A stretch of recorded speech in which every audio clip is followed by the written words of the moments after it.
Sir क्यों आए हैं वर्षा में भीग रहे हैं यार।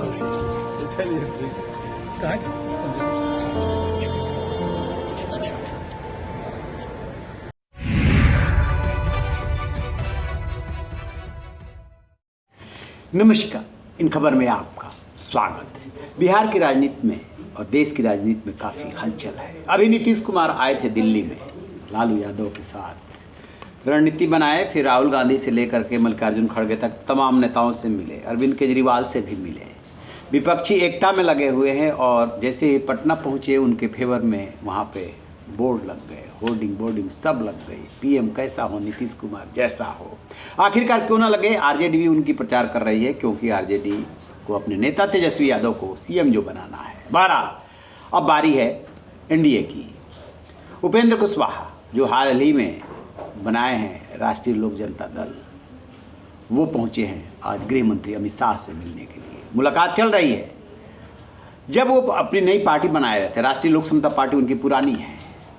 2014 के चुनाव में बीजेपी के साथ चुनाव लड़े थे, 3 सीटों पे जीते थे, केंद्र में मंत्री बने थे। लेकिन जैसे ही नीतीश कुमार 2017 में साथ आए, 2018 में वो किनारे हो गए।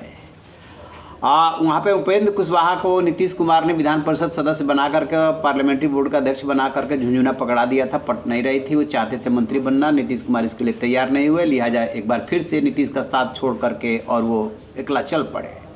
पहुँचे अमित शाह के पास। सवाल उठ रहे हैं कि आखिरकार वो अमित शाह से किस लिए मिलने के लिए आए हैं। स्वाभाविक सी बात है कि जितने भी बिहार के छोटे छोटे दल हैं जो महागठबंधन के साथ नहीं है, वो अकेले चुनाव लड़ें और उन्हें बहुत सफलता मिले, इसकी गुंजाइश कम है। लिहाजा वो बीजेपी के साथ जाना चाहेंगे। और बीजेपी की भी मजबूरी है कि छोटे छोटे दलों को जिस तरीके से उसने 2014 के चुनाव में यूपी और बिहार में साधा था, वैसे ही फिर से साधना होगा। अब ऐसे में देखेंगे कि बिहार में क्या है, कौन किसके साथ है। तो महागठबंधन एक साथ है, 6-7 दल उसमें शामिल हैं। और इधर जो है बीजेपी फिलहाल अकेले है। जो लोजपा है 2 गुटों में बढ़ चुकी है, चिराग पासवान और पशुपत पारस, वही उसके साथ दिख रही है। ऐसे में बीजेपी को ज़रूरत है उपेंद्र कुशवाहा की, उपेंद्र कुशवाहा को ज़रूरत है बीजेपी की। हालांकि सम्राट चौधरी को जैसे ही कुशवाहा समाज से बीजेपी ने प्रदेश अध्यक्ष बनाया, ऐसा लगा जैसे कि उपेंद्र कुशवाहा का महत्व कम हो गया, क्योंकि वो भी उसी समाज से आते हैं। लेकिन आज जिस तरीके से अमित शाह से उनकी मुलाकात हो रही, इसका मतलब कि अंदर खाने खिचड़ी पक रही है। उनके साथ संजय जायसवाल पूर्व बिहार बीजेपी अध्यक्ष भी हैं, वो खिचड़ी अलग पक रही है। अब जरा पीछे के पन्ने को पलटते हैं। जीतन राम मांझी ठीक 1 हफ्ता पहले अमित शाह से मिलने के लिए आए थे। जाकर के बयान दे दिए बाहर कि वो तो जो पूर्व मुख्यमंत्री हैं बिहार के,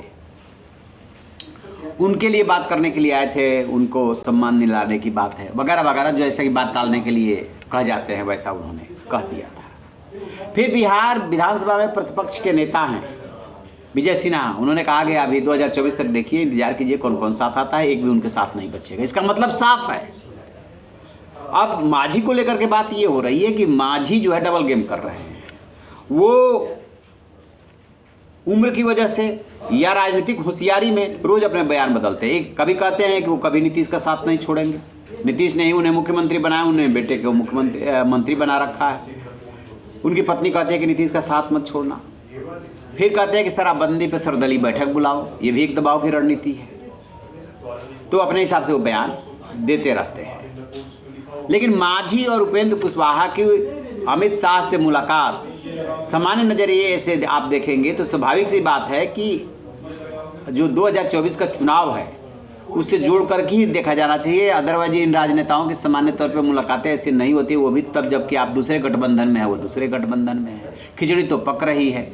वैसे वोट प्रतिशत के लिहाज से देखेंगे तो 1% भी वोट इनको नहीं मिला था इस बार 2020 के चुनाव में, लेकिन सीटें मिली थी 4। किसको? मांझी को। और उसके पहले उन्हें 2% वोट मिला था, सीट मिली थी 1।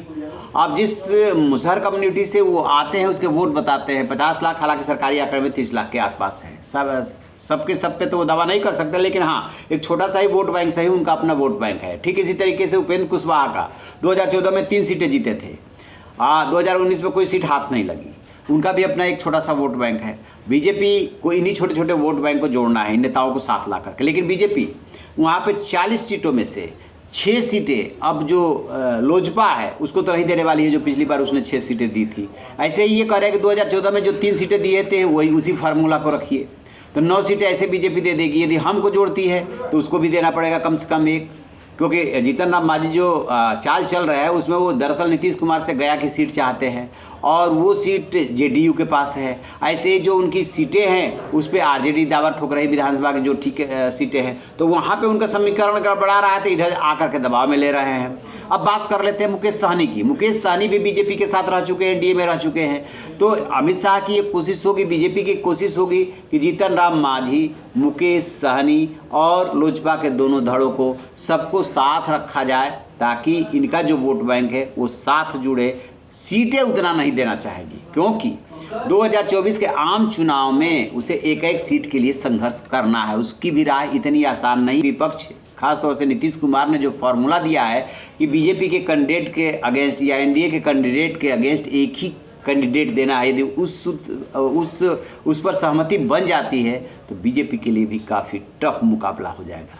चलिए, ये तो राजनीति है, रणनीति बनती रहती है, बिगड़ती रहती है। अभी देखते रहिए 2024 तक क्या क्या रणनीति बनती है, क्या क्या बिगड़ती है और बाजी किसके हाथ लगती है। रहिए ना बेखबर, देखते रहिए इन खबर। Thank you.